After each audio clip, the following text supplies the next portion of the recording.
कहा है कि देश के कई इलाकों में संक्रमण की स्थिति गंभीर है और दुर्भाग्य से कोरोना के मामले कम नहीं हो रहे हैं। कई क्षेत्रों में स्थिति पहले से ज़्यादा खराब हो गई है। आपको बता दें कि कोरोना के नए वेरिएंट्स सामने आ रहे हैं और कोरोना से ऑस्ट्रेलिया के सिडनी में नए वेरिएंट्स सामने आ रहे हैं, जिसमें लगातार हालात खराब होते दिखाई दे रहे हैं और हजारों की तादाद में यहां केस आ रहे हैं।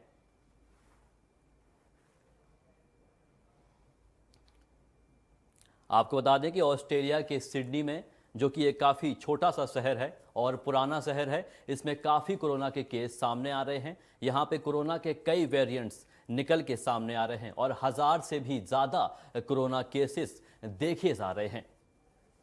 वैक्सीनेशन का काम चल रहा है, वैक्सीनेशन लगातार जारी है, फिर भी कोरोना के नए नए वेरिएंट्स सामने देखने को मिल रहे हैं। इसके बाद कोरोना से इस सिडनी में लॉकडाउन भी लगा दिया गया है और कई क्षेत्र ऐसे भी हैं जहां पर कोरोना के केसेस काफ़ी आ रहे हैं।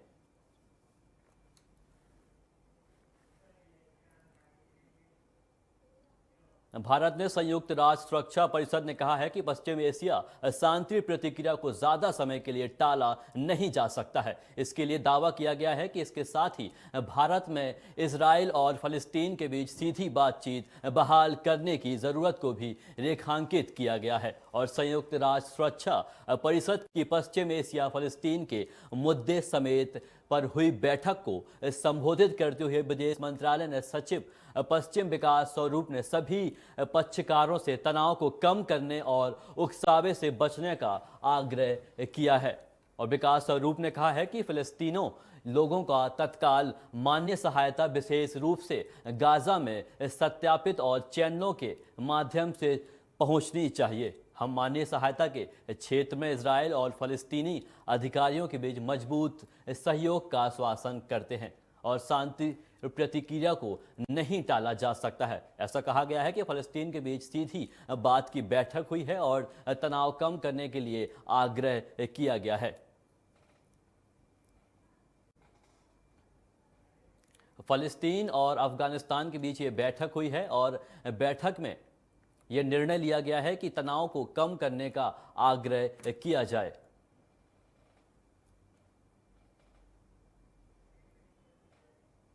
आपको बता दें कि अफगानिस्तान और फलस्तीन के बीच एक बैठक हुई है जो काफ़ी तनावपूर्ण रही है, लेकिन ये पूरी प्रतिक्रिया शांति के रूप में पूरी हुई और तनाव को कम करने के लिए यह आग्रह किया गया था कि शांति की प्रतिक्रिया को नहीं टाला जा सकता है और फलस्तीन के बीच इस सीधी बात का यह निर्णय लिया गया और यह बैठक काफ़ी अहम मानी गई है।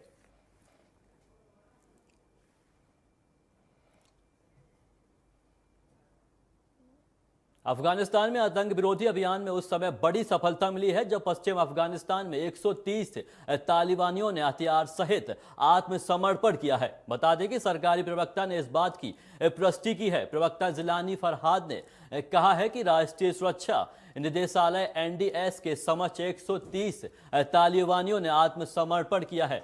वहीं तालिबानियों ने 85 AK-47 राइफल और काफी मात्रा में गोला बारूद सौंपे हैं।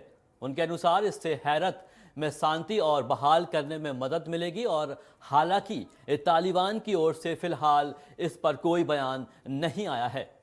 आतंकी विरोधी अभियान में बड़ी सफलता मिली है। 130 तालिबानियों ने किया है आत्मसमर्पण और सरकारी प्रवक्ता ने इस बात की पुष्टि की है और उनके पास से करीब AK-47 और कई असले जैसे चीज़ें बरामद हुई हैं और 130 तालिबानों ने आत्मसमर्पण कर दिया है। सरकारी प्रवक्ता ने इस बात की पूरी तरीके से पुष्टि की है। आपको बता दें कि सरकारी कर्मचारियों ने इस बात की पुष्टि की है कि 130 तालिबानियों ने आत्मसमर्पण किया है और सरकारी प्रवक्ता ने इस बात की पुष्टि की है।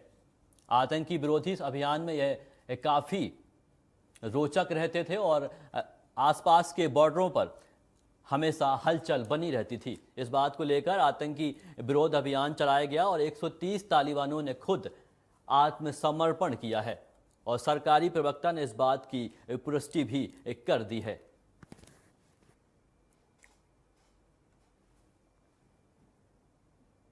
नोएडा पुलिस को एक बड़ी सफलता मिली है। नोएडा पुलिस ने मुस्तैदी दिखाते हुए 2 महिला गैंगस्टर की करोड़ों की प्रॉपर्टी को क्लोक कर लिया है। इसके अलावा सुंदर भाटी गिरोह में सक्रिय सदस्य नवीन भाटी की प्रॉपर्टी पर भी पुलिस का एक्शन देखने को मिला है। और बताते चलें कि पुलिस ने पूरी तैयारी के बाद माफियाओं के खिलाफ एक एक्शन को अंजाम दिया है।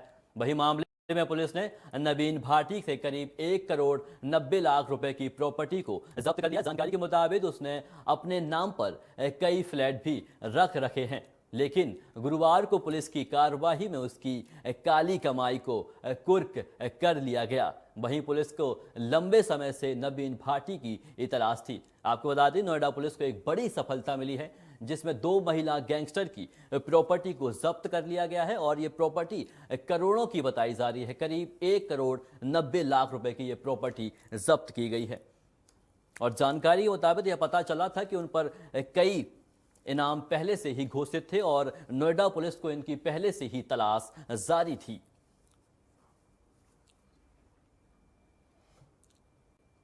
नोएडा पुलिस को यह बड़ी सफलता मिली है कि 2 महिला गैंगस्टर को जब प्रॉपर्टी उनके जब्त कर ली गई है और उनके पास कई फ्लैट्स भी मिले हैं। उनके पास से कई फ्लैट्स की प्रॉपर्टी भी जब्त कर ली गई है और करीब 1 करोड़ 50 लाख से ज़्यादा, करीब 1 करोड़ 90 लाख से ज़्यादा प्रॉपर्टी का जब्त की गई है।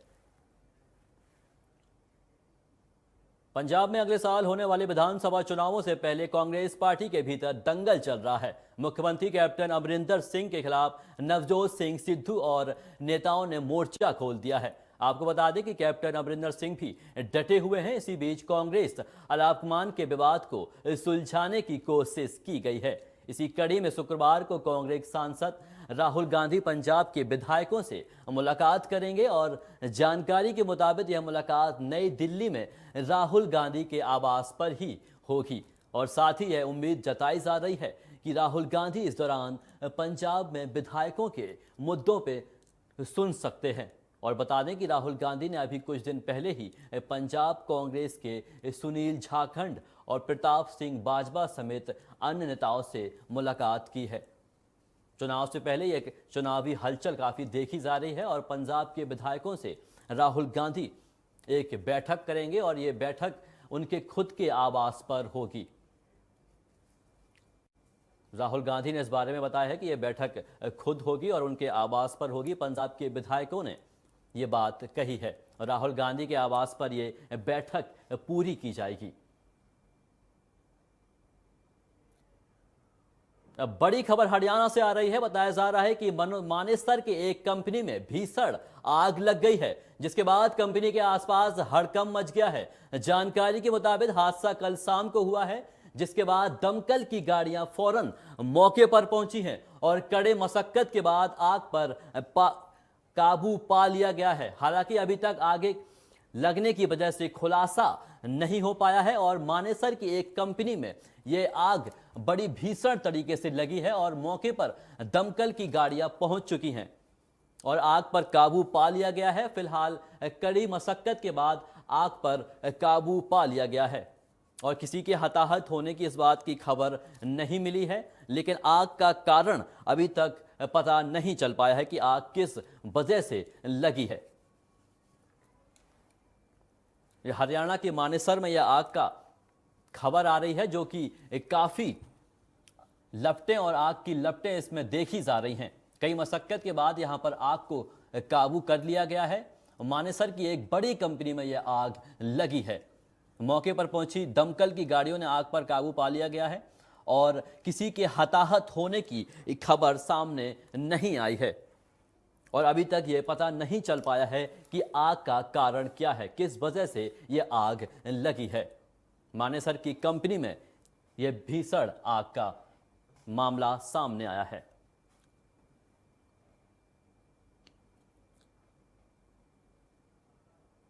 आपको बता दें कि हरियाणा के मानेसर में ये दमकल की गाड़ियां आप जो देख रहे हैं, यहां पर एक बड़ा हादसा हुआ है।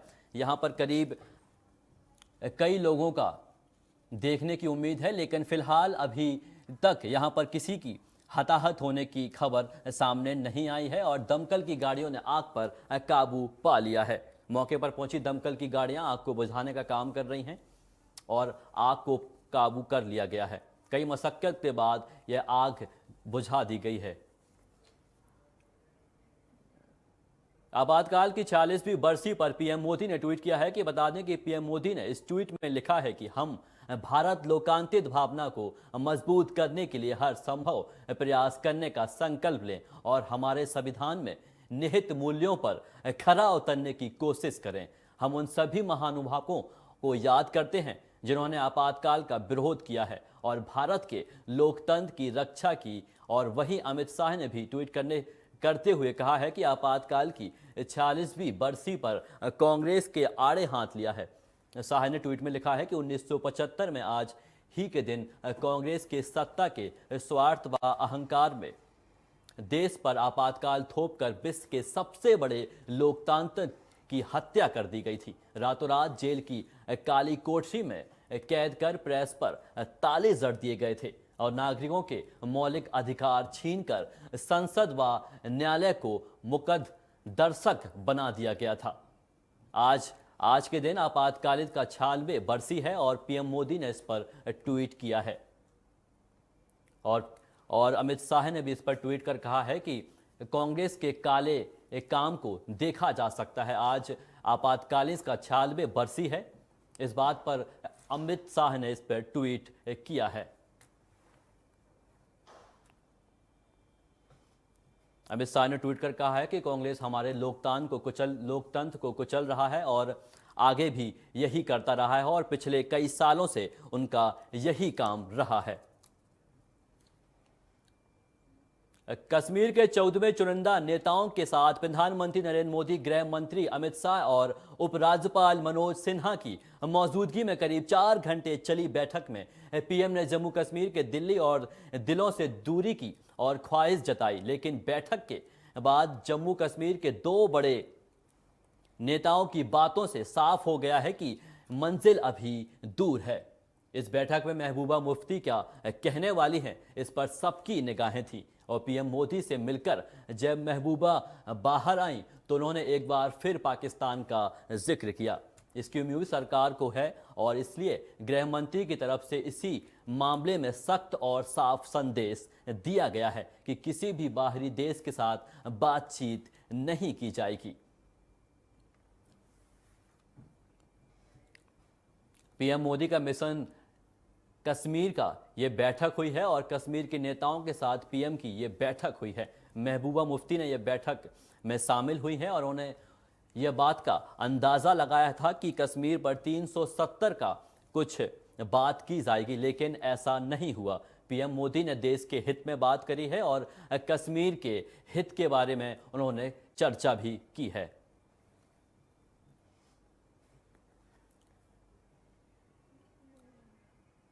रक्षा मंत्री राजनाथ सिंह ने कोच्चि के दक्षिणी नौसेना कमान का दौरा किया है। इस दौरान राजनाथ सिंह ने कहा है कि आईएसी पर किए गए काम को प्रत्यक्ष रूप से जायजा लेना खुशी की बात है। यह भारत का गर्व और आत्मनिर्भर भारत का एक चमकता हुआ उदाहरण है। साथ ही उन्होंने ये भी कहा कि गलवान गतिरोध के दौरान नौसेना की सक्रिय अग्रिम तैनाती ने मेरे इरादे का संकेत दिया है कि हमें शांति चाहते हैं और किसी भी घटना के लिए तैयार हैं। कोच्चि के दौरे पर रक्षा मंत्री राजनाथ सिंह ने यह बात कही है कि हम किसी भी सुरक्षा के लिए तैयार हैं और हम किसी भी लड़ाई के लिए पूरी तरीके से तैयार हैं। आईएसी पर किए गए इस काम को उन्होंने सराहा है और उनकी तारीफ भी कही है। कोच्चि के दौरे पर रक्षा मंत्री ने यह बात कही है कि हम आने वाली दिक्कतों का सामना कर सकते हैं और किसी भी मुश्किलों से लड़ने के लिए पूरी तरीके से तैयार हैं।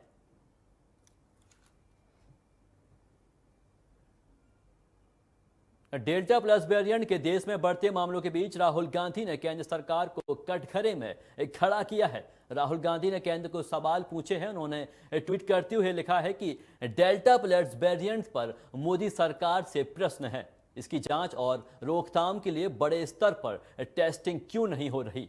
राहुल गांधी ने दूसरा सवाल पूछते हुए कहा कि वैक्सीन इस पर कितनी प्रभावशाली है और पूरी जानकारी कब मिलेगी? इसके अलावा एक और सवाल राहुल गांधी ने केंद्र सरकार से पूछा है। उन्होंने लिखा है कि तीसरी लहर में इसे नियंत्रित करने का क्या प्लान है। राहुल गांधी ने ये 3 सवाल पूछे हैं और केंद्र से ये 3 सवाल पूछे हैं और वैक्सीन कितनी प्रभावशाली है, इस बात पर उन्होंने प्रश्न किया है। उन्होंने कहा है कि ये वैक्सीन कितनी प्रभावशाली है, सरकार इस बात का जवाब दे और मैं ये प्रश्न करता हूं। उन्होंने सरकार से 3 सवाल पूछे जो कि ट्वीट पर सवाल पूछे हैं। ये 3 प्रश्न केंद्र सरकार से उन्होंने ये हैं। बड़े स्तर पर क्यों नहीं हो रही टेस्टिंग, जैसे सवाल उन्होंने केंद्र सरकार से किए हैं।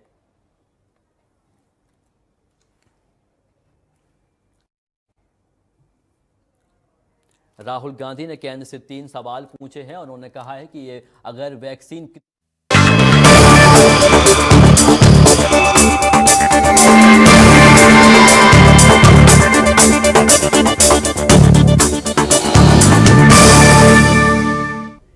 और नमस्कार, आप देख रहे हैं नेशन फर्स्ट और मैं हूं आपके साथ सत्यम गौर। आपको बता दें, सीधा आपको लिए चलते हैं कानपुर देहात के झींझक रेलवे स्टेशन पर, जहां पर राष्ट्रपति पहुंच गए हैं और संबोधित कर रहे हैं। इन्हीं से विकास होना है, तो नुकसान किसका होगा? नुकसान हमारा होगा, अपना आपका होगा। कहीं न कहीं धैर्य दे करके कहीं देश में ये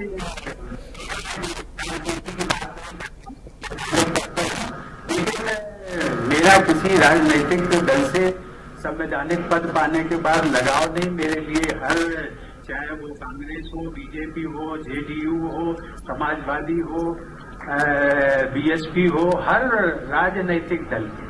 और मुझे कभी कभी संतोष होता है कि शायद मेरे से जो दूसरे दलों के लोग हैं वो ज्यादा करते हैं। मैं इस बात का केवल उल्लेख इसलिए किया कि राजनीतिक दल आते हैं, विकास की बात करते हैं, सब कुछ करते हैं अपने, उसमें उनका स्वार्थ भी होता है, देश क्षेत्र का भी स्वार्थ है, आपका भी स्वार्थ है, देश का भी स्वार्थ है। लेकिन कम से कम आप तो उस स्वार्थ से ऊपर उठे। आप ऊपर उठेंगे, सोच समझ करके आप वोट करते हैं और ठीक से जो वोट करते हैं। लेकिन ये जो मेरा इतनी ही है आपसे प्रार्थना और अपील, निष्पक्ष होकर के कौन क्या कह रहा है ये समझदारी में, जब नागरिक की बात कर रहा था, तो मेरी आप सबसे अपील यही है कि आप समझदार और जागरूक नागरिक, समझदार और जागरूक नागरिक बनेगा तो मुझे लगता है कि देश के तेज हो गया। आज कभी कभी लोग कहते हैं कि हमारी पीढ़ी है, इससे पुरानी पीढ़ी जो थी वो ज्यादा सुखी थी। बात भी सच है, देखने में भी आती है। आज सड़कें अधिक बन गई हैं, लोगों के पक्के मकान हो गए हैं, बिजली है, पानी है, सब कुछ है।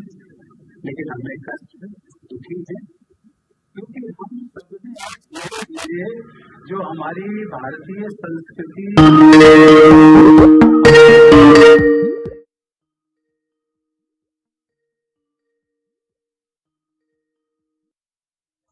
हमारी जो मर्यादाएं हैं, मानवीय मर्यादाएं, मानवीय मूल्य, जीवन के मूल्य, उन सब में गिरावट आई है।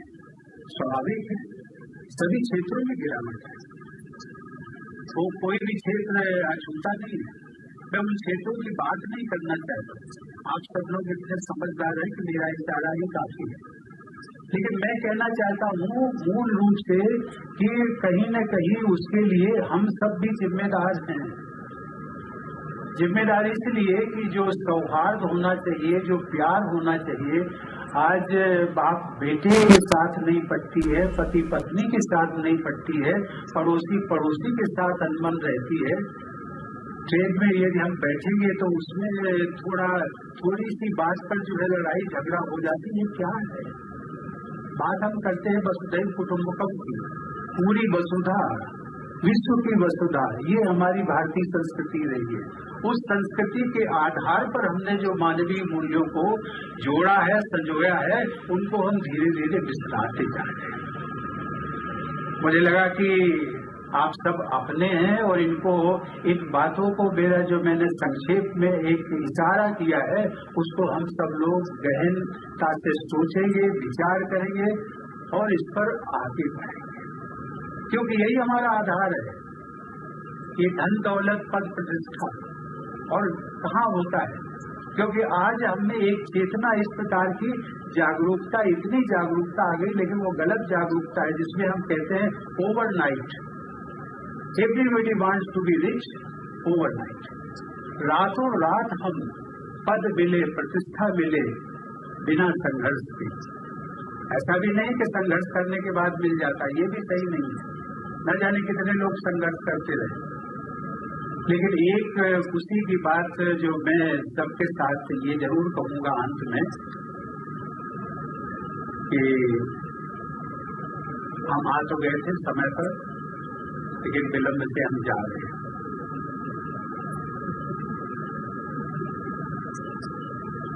उत्तर प्रदेश से राष्ट्रपति बनने का एक रास्ता खुल गया है।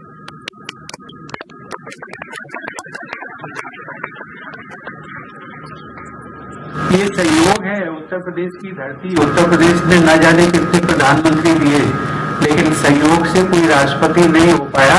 इसलिए मैं कहता हूं कि उत्तर प्रदेश की धरती की ये पूर्ण है और आप सबका आशीर्वाद है जिसके लिए रास्ता खुला है।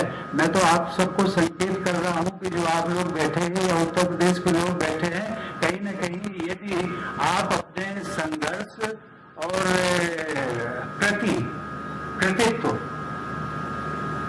एक ऐसा अनुकरणीय कृतित्व लेकर के यदि आप चलेंगे तो आप कहां से कहां तक पहुंच सकते हैं। मेरी बहुत बहुत शुभकामनाएं। आप सबका मुझे आशीर्वाद मिला, मुझे बहुत प्रसन्नता है।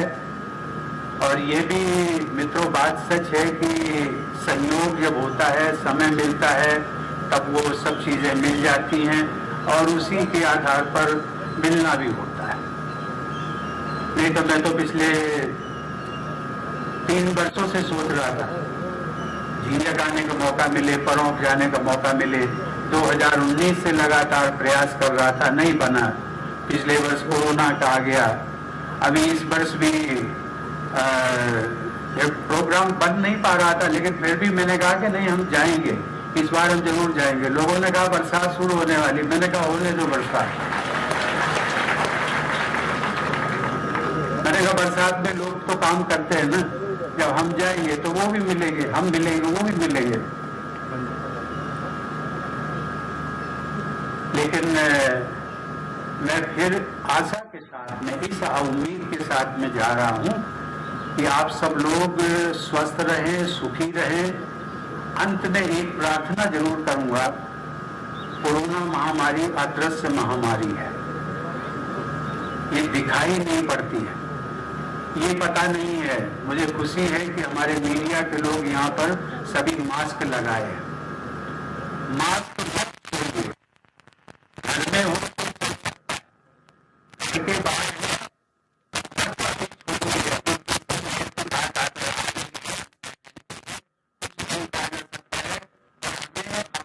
यदि सावधान रखना है तभी हम इससे बच सकेंगे।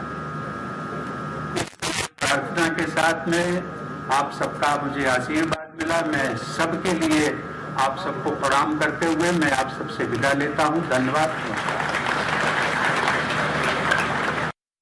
और तो ये आप राष्ट्रपति को सुन रहे थे। राष्ट्रपति रामनाथ कोविंद कानपुर देहात पहुंच गए हैं और वहां पर झींझक वासियों को वो संबोधित कर रहे थे। इसी के दौरान उन्होंने ये भी कहा है कि झींझक आना और परौख गांव आने के लिए उन्होंने कई बार प्लान बनाया, लेकिन वो आ नहीं पाए। लेकिन आज वो ट्रेन यात्रा करते हुए झिंझक पहुंचे हैं और लोगों को वहां पर संबोधित कर रहे हैं। आपको बता दें कि वो इस दौरान अपने मित्रों से भी मिलेंगे और कई लोगों से मिलेंगे। उनका 3 दिवसीय दौरा है, कानपुर देहात का, और परौक गांव पहुंचेंगे। आपको बता दें कि सुरक्षा व्यवस्था के पुख्ता इंतजाम कर लिए गए हैं। परौक गांव में पूरा इंतजाम कर लिया गया। साथ ही आपको बता दें कि रेलवे स्टेशन, जो झिंझक रेलवे स्टेशन है, उस पर भी यहां पर पुलिस प्रशासन लगा दिया गया है। चप्पे चप्पे पर पुलिस तैनात है और सुरक्षा व्यवस्था के बहुत अच्छे इंतजाम कर लिए गए हैं। आपको बताते चले कि झिंझक पहुंच चुके हैं और वहां से वो संबोधित कर रहे थे लोगों को, झिंझक वासियों को। कई मुद्दों पर उन्होंने बातचीत की। उन्होंने ये भी कहा है कि झिंझक की हर गली हमें याद है। फिलहाल में बुलेटिन में अभी के लिए बस इतना ही। लेते हैं छोटा सा ब्रेक। ब्रेक के बाद खबरों का सिलसिला लगातार जारी है।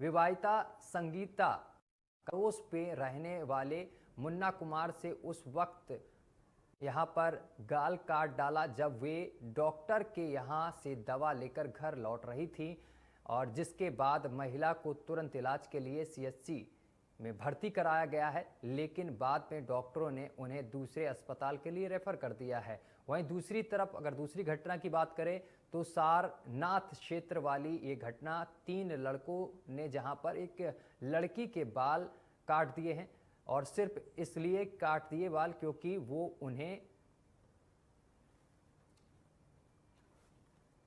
आपको बता दें कि यहां पर लड़की के बाल काट दिए गए हैं। बताया जा रहा है कि जब युवती घर के बाहर सामने यहाँ पर घर से कुछ काम के लिए निकली थी, तभी इन लोगों ने उसके साथ बदसलूकी करने की यहाँ पर कोशिश की। तभी लड़की ने इस चीज़ का विरोध किया, तो इन सरफिरे जो लोग हैं उन्होंने इस युवती के बाल काट दिए और उसके साथ मारपीट भी की है।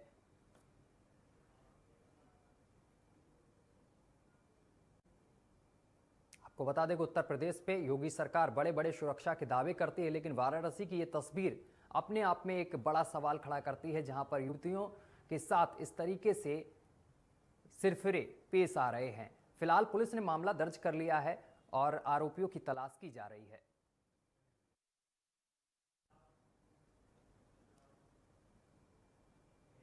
चलिए महाराष्ट्र की बात करेंगे। महाराष्ट्र के उप मुख्यमंत्री अजीत पवार के गांव कटेवाड़ी में आपको बता दें कि कोरोना के बढ़ते मामलों के चलते 7 दिन के लिए लॉकडाउन लगाया गया है। बताया जा रहा है कि बारामती में कोरोना के मरीजों की संख्या में बढ़ोतरी की वजह से यह फैसला लिया गया है। दरअसल पूरे जिले में कोरोना की दूसरी लहर भले ही तो पड़ी हो, लेकिन बारामती तालुका में आपको बता दें रोगियों की संख्या लगातार, प्रशासन ने कोरोना हॉटस्पॉट वाले 7 गांवों को बंद करने का फैसला लिया है, और जिसमें उप मुख्यमंत्री अजीत पवार का कटेवाड़ी भी शामिल है, जिसको लेकर अब यहां पर लॉकडाउन लगा दिया गया है। कोरोना के मामले लगातार यहां पर बढ़ रहे हैं, और इसमें आपको सबसे बड़ी बात बता दें कि उप मुख्यमंत्री का जो गांव है वो भी इसमें शामिल है, और यहां पर भी हॉट स्पॉट यानी कि लॉकडाउन में इसको भी बदल दिया गया है। सख्तियां और पाबंदियां लगा दी गई हैं। तो आपको बता दें कोरोना के चलते यहां पर अब इस गांव को लॉकडाउन में 7 गांवों को बदल दिया गया है, क्योंकि यहां पर कोरोना के मामले बढ़ रहे थे, जिसके लेकर जिला प्रशासन ने यह फैसला किया है। और इन गांवों में उप मुख्यमंत्री यानी कि डिप्टी सीएम का भी गांव शामिल है। बारामती जो गांव है इसको भी यहां पर भी पाबंदियां लगाई गई हैं, क्योंकि कोरोना के मामले यहां पर भी बढ़ते नजर आ रहे हैं।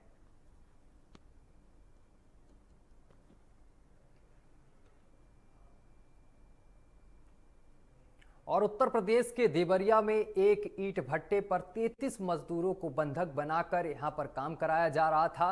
बाद में जानकारी मिलने पर झारखंड सरकार ने दखल दिया है और देवरिया जिला प्रशासन ने मजदूरों के यहाँ पर बकाया 4,77,000 रुपए का भुगतान करवाया है। साथ ही उन्हें झारखंड स्थित उनके गांव वापस भेजने का इंतजाम भी कराया गया है। मामले में देवरिया के अपर जिला अधिकारी ने बताया है कि बंधक बनाने का मामला नहीं है, यहाँ भुगतान का मुद्दा था, जिसे हल कराकर सभी 33 मजदूरों और उनके बच्चों को झारखंड स्थित उनके गांवों में वापस भेज दिया गया है।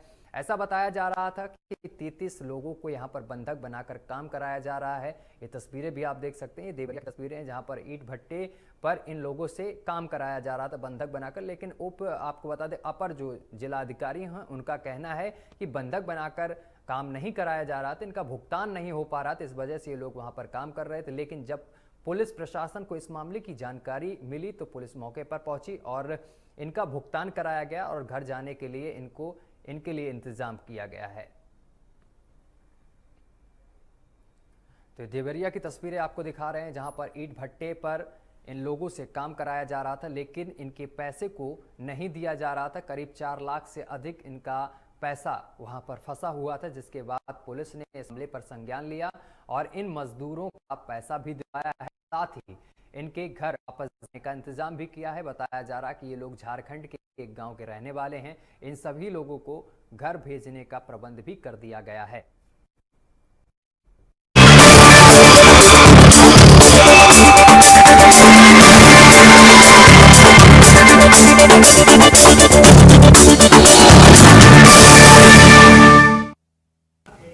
नमस्कार, आप देख रहे हैं नेशन फर्स्ट और मैं हूं आपके साथ सत्यम गौर। बुलेटिन की शुरुआत करेंगे सबसे बड़ी खबर के साथ। आपको बता दें, कानपुर देहात के झींझक रेलवे स्टेशन पहुंच गए हैं राष्ट्रपति रामनाथ कोविंद और वहां से आपको बता दें कि संबोधित किया है उन्होंने झींझक वासियों को। साथ ही उन्होंने आपको बता दें कि यहां पर यह भी कहा है कि झींझक की हर गली हमें याद है और अपने गांव की भी तारीफ की। उन्होंने कहा कई बार मौका बना कि परौक गांव पहुंचा जाए, लेकिन उनका नहीं बन पाया आने का और आखिरकार अब वो कानपुर देहात के 3 दिवसीय दौरे पर हैं और वो झींझक रेलवे स्टेशन पहुंच गए और झींझक वासियों को यहां पर संबोधित भी किया है। साथ ही आपको बताते चले, सुरक्षा व्यवस्था के पुख्ता इंतजाम किए गए हैं और इसी पर हमारे संवाददाता राहुल कुशवाहा सीधा लाइव थोड़ी देर में हमारे साथ जुड़ेंगे और आपको बता दें क्या कुछ सुरक्षा व्यवस्था वहां पर है, क्या कुछ चल रहा है, वो भी हम आपको बताएंगे। कुछ ही देर में हमारे संवाददाता कानपुर देहात से राहुल कुशवाहा जुड़ने वाले हैं। आपको बताते चले कि रामनाथ कोविंद राष्ट्रपति जो हैं वो पहुंच चुके हैं कानपुर देहात के झींझक रेलवे स्टेशन पर और उनको देखने के लिए वहां पर भीड़ भी उमड़ रही है,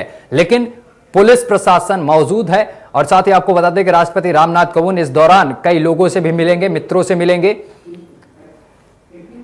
और आपको यह भी बताते चले कि सुरक्षा व्यवस्था के पुख्ता इंतजाम किए गए हैं। परौक गांव में वायुसेना का एक हेलीकॉप्टर उतरा, जिसमें आपको बता दें सुरक्षा व्यवस्था चाक चौबंद रखी गई है। तस्वीरें आप देख सकते हैं, ये कानपुर देहात की तस्वीरें हैं। चलिए इसी खबर पर ज्यादा जानकारी के साथ हमारे संवाददाता राहुल कुशवाहा सीधा कानपुर देहात से लाइव जुड़ गए हैं। राहुल, अभी तक इंतजार था राष्ट्रपति का कानपुर देहात आने का, क्योंकि उनका पैतृक गांव कानपुर देहात के परौक गांव जो है वो उनका पैतृक गांव है और इंतजार उनका जो लोगों का था उनको देखने का वो अब कहीं ना कहीं खत्म हो गया है, क्योंकि राष्ट्रपति झींझक पहुंच चुके हैं। क्या कुछ अपडेट है? जी, हम आपको बताना चाहेंगे सत्यम जी, माननीय राष्ट्रपति जी अपने इस समय झींझक पे मौजूद है, वो संबोधन भी कर चुके हैं और अपने कुछ साथियों से मिल रहे हैं। अगर आपको हम बता दें कि वहाँ जो पुलिस व्यवस्था है वो काफी चाक चौबंद कर दी गई, चप्पे चप्पे पुलिस प्रशासन की नजर है। जी सत्यम जी, ये बताइए जो राष्ट्रपति वहां पर पहुंचे हैं, सुरक्षा व्यवस्था के क्या कुछ इंतजाम किए गए हैं?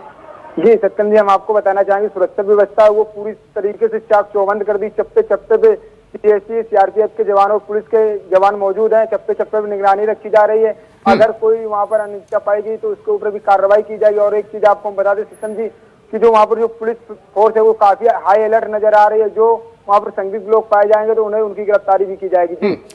राहुल, राष्ट्रपति रामनाथ कोविंद जो झींझक पहुंचे हैं, झींझक में उन्होंने झींझक वासियों को संबोधित किया है। इस दौरान लोगों में किस तरीके का उत्साह देखने को मिल रहा है, क्योंकि राष्ट्रपति का ये पहला दौरा बताया जा रहा है? जी जी सत्यम जी, हम आपको बताना कि माननीय राष्ट्रपति जी का ये पहला दौरा है। जो झींझक में लोगों में जो खुशी का माहौल वो काफी इतना खुश नजर आ रहे हैं कि वहाँ पर उनकी खुशी संभारे नहीं आ रही। उसको लेकर यहाँ पर जो परौक गांव की हम बात करें तो परौक गांव में इस समय मौजूद है। ये वही पथरी देवी मंदिर आप तस्वीरों में साफ तौर पर देख सकते होंगे, जहाँ पर वो आएंगे और पूजा अर्चना करेंगे। उसके बाद यहाँ से वो सीधा अम्बेडकर पार्क जाएंगे। पार्क जाने के बाद वो संबोधन करेंगे, उसके बाद अपने मिलन केंद्र में बैठेंगे आगे। जी सत्यम जी। आप परौक गांव में मौजूद हैं राहुल, क्या वहां पर कुछ लोग मौजूद हैं, उनसे बात करिए, क्योंकि राष्ट्रपति अब झींझक गांव पहुंच गए हैं और परौक और झींझक की दूरी महज 16 किलोमीटर की है। जी जी जी। तो बात करिए कितना लोगों में उत्साह है, क्योंकि राष्ट्रपति है और उनका पैतृक गांव है और कुछ उनके मिलने वाले भी लोग हैं। जी बिल्कुल सत्यम जी, हमारे साथ गांव के ग्रामीण लोग जुड़ चुके। चलो हम इनसे बात करते हैं। जी सत्यम जी, पूछिएगा। हाँ, राष्ट्रपति यहाँ पहुंचने वाले हैं, कितना उत्साह आप में देखने को मिल रहा है?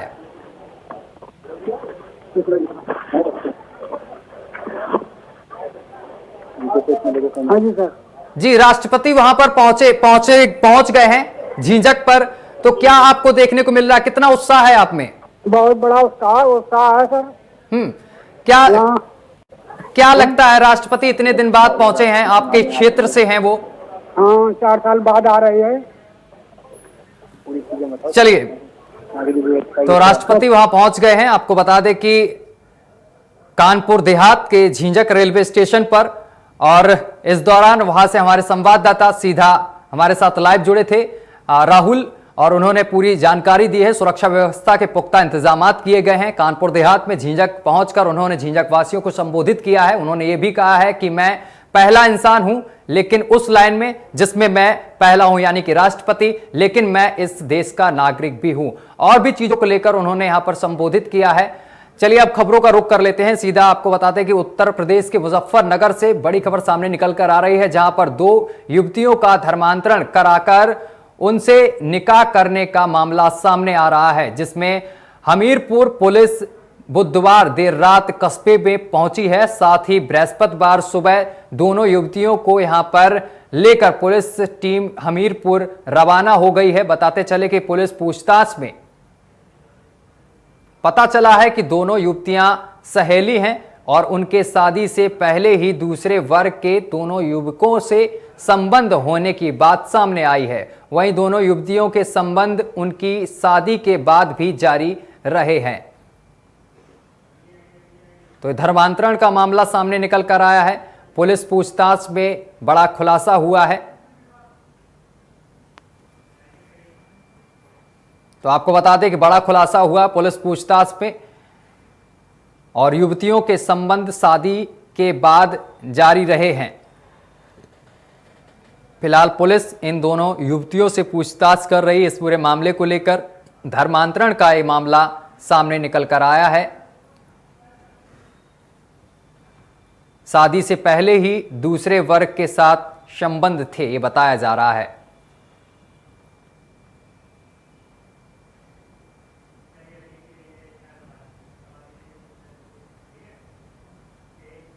चलिए मैनपुरी का रुख कर लेते हैं। मैनपुरी क्षेत्र के ग्राम जनौरा का मामला है, जहां पर 2 पक्षों में विवाद उस वक्त हो गया जब ग्राम सभा की जगह पर ब्राह्मण समाज के कुछ लोगों ने यहां पर, आपको बता दें कि कब्जा करना चाहा है, जिसको लेकर 2 पक्षों में विवाद हो गया है। और विवाद इतना बढ़ गया कि दोनों पक्षों में जमकर लाठी डंडे भी चले हैं। साथ ही आपको बताते चले कि सूचना पर पहुंची पुलिस पूरे मामले की जांच पड़ताल कर रही है। चौकी इंचार्ज ने दोनों पक्षों को चौकी ले आए हैं और बाद में जिला अधिकारी भी वहां पर पहुंचे हैं और दोनों पक्षों को शांत कराया गया है।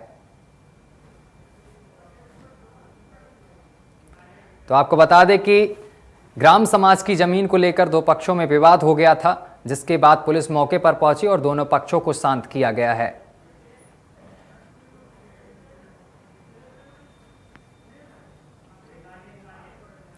आपको बताते चले कि 2 पक्षों में जमीन को लेकर विवाद हो गया था, जिसके बाद सूचना पर पहुंची पुलिस पूरे मामले को शांत कराया है। दोनों पक्षों को यहां पर शांत कराया गया है और समझौता करा दिया गया है।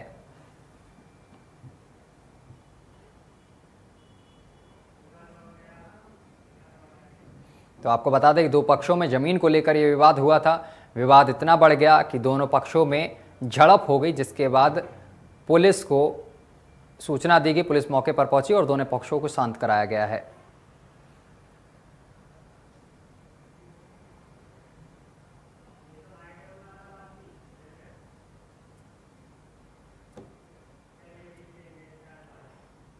और उत्तर प्रदेश के मुरादाबाद में 19 जून को मुंडा पांडे थाना इलाके के रिलायंस पेट्रोल पंप पर कुछ युवकों ने 500 रुपए वाले नकली नोट देकर 50 लीटर डीजल खरीदा था। जब शाम को पंप कर्मियों को यह पता चला कि वो नकली नोट हैं तो उन्होंने सीसीटीवी फुटेज से आरोपियों की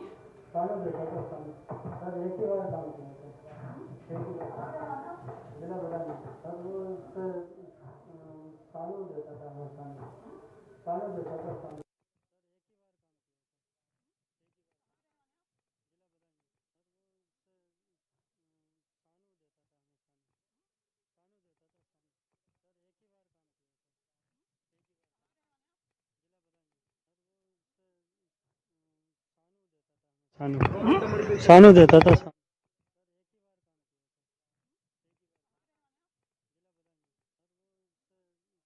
के ये नकली नोट लेकर पहुंचे थे, जिसके बाद इन आरोपियों को दबोच लिया गया है।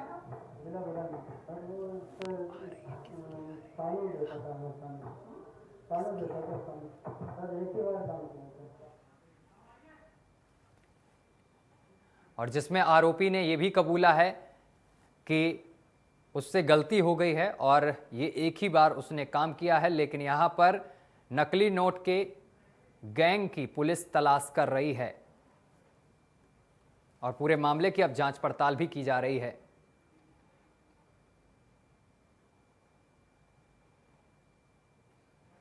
तो बड़ी और अहम जानकारी आप तक पहुंचा रहे हैं। नकली नोट दिया पेट्रोल पंप पर, जिसके बाद आरोपियों को धर दबोचा गया है।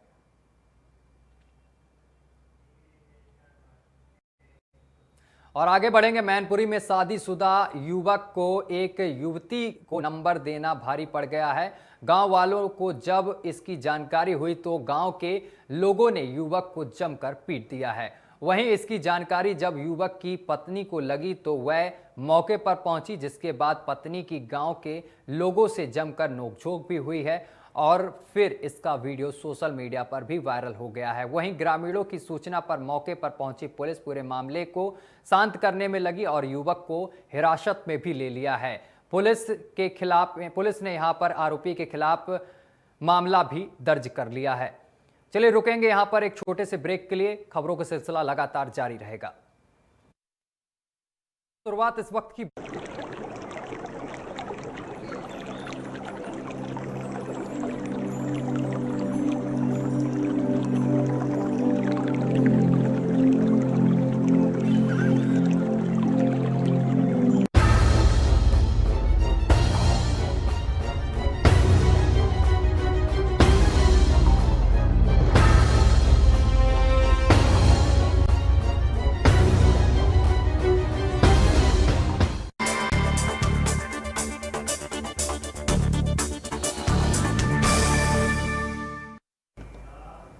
नमस्कार, आप देख रहे हैं नेशन फर्स्ट और मैं हूं आपके साथ सत्यम गौर। बुलेटिन की शुरुआत इस वक्त की कुछ अहम खबरों के साथ करेंगे। आपको बता दें, देश में कोरोना वायरस की दूसरी लहर अब कुछ हद तक शांत हो गई है, लेकिन अभी भी रोजाना 50,000 से ज्यादा कोरोना केस देश में दर्ज किए जा रहे हैं और साथ ही मौतों का आंकड़ा भी चिंताजनक बना हुआ है। केंद्रीय स्वास्थ्य मंत्रालय की तरफ से जारी किए गए आंकड़ों के अनुसार पिछले 24 घंटे के दौरान देश में कोरोना वायरस के 51,667 नए मामले दर्ज किए गए हैं। वहीं कोरोना की वजह से 1,329 लोगों की जान भी गई है और देश में अब तक कोरोना की वजह से 3,93,000 से ज्यादा लोग जान गंवा चुके हैं। और आपको बता दें कि 3 करोड़ 1 लाख जो लोग हैं, इससे ज्यादा ये मामले अभी आ चुके हैं। और साथ ही आपको बताते चले कि जानकारी के अनुसार कोरोना से ठीक होने वाले लोगों की संख्या भी देश में तेजी से बढ़ रही है। स्वास्थ्य मंत्रालय के अनुसार पिछले 24 घंटे के दौरान देश में 64,527 लोग कोरोना से ठीक हुए हैं। कोरोना के मरीजों की पहचान के लिए देश भर में अभी भी भारी संख्या में टेस्टिंग चल रही है, यानी कि टेस्टिंग जो है वो की जा रही। पिछले 24 घंटे के दौरान आपको बताते चले कि